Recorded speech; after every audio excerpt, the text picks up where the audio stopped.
The story was never about survival. It was about return. From the first fracture to the final exile, every chapter pointed back to the architect.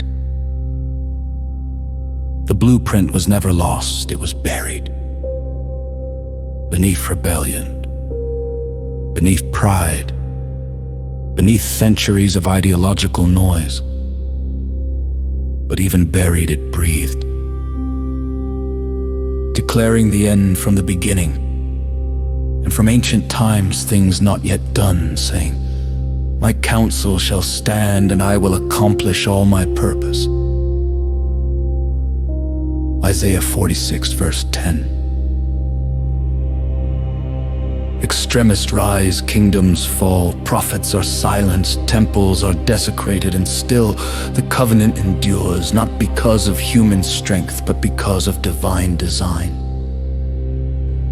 The soul remembers what the mind forgets, the heart carries what the system erases, and the return begins, not with revolution, but with remembrance. Return to me, and I will return to you, says the Lord of hosts. Malachi 3, verse 7.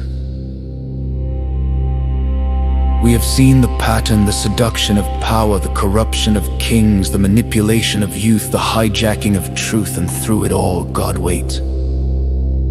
Not passively, but patiently He allows the tension. He permits the chaos because collapse is not the end, it is the invitation. Because sentence against an evil work is not executed speedily, the heart of the sons of men is fully set in them to do evil. Ecclesiastes 8, verse 11. Each chapter was a test, each exile a refinement, each ideology a mirror. And now the mirror is clear, we see the cost of forgetting, we feel the weight of rebellion, we taste the bitterness of pride, and we stand at the threshold, not of destruction, but of decision. Even if your exiles are at the ends of the earth, from there the Lord your God will gather you and bring you back. Deuteronomy 30, verse 4.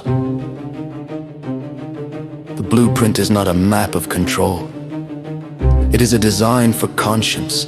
It does not demand obedience, it invites alignment. And those who return do not return to religion, they return to rhythm, to covenant, to clarity. The heart is deceitful above all things and desperately sick. Who can understand it? Jeremiah 17, verse 9.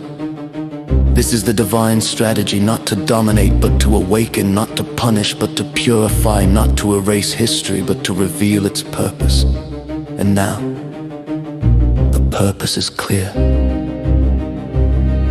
We were scattered to be strengthened, we were tested to be trusted, we were silenced to be sharpened, and now we speak, not with arrogance, but with authority, not with slogans, but with scripture, not with rage, but with resolve.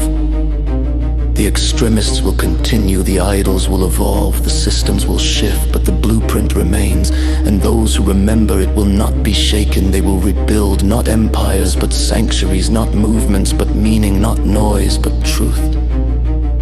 This is the return beyond collapse, beyond time, back to the architect, back to the design, back to the covenant that never died.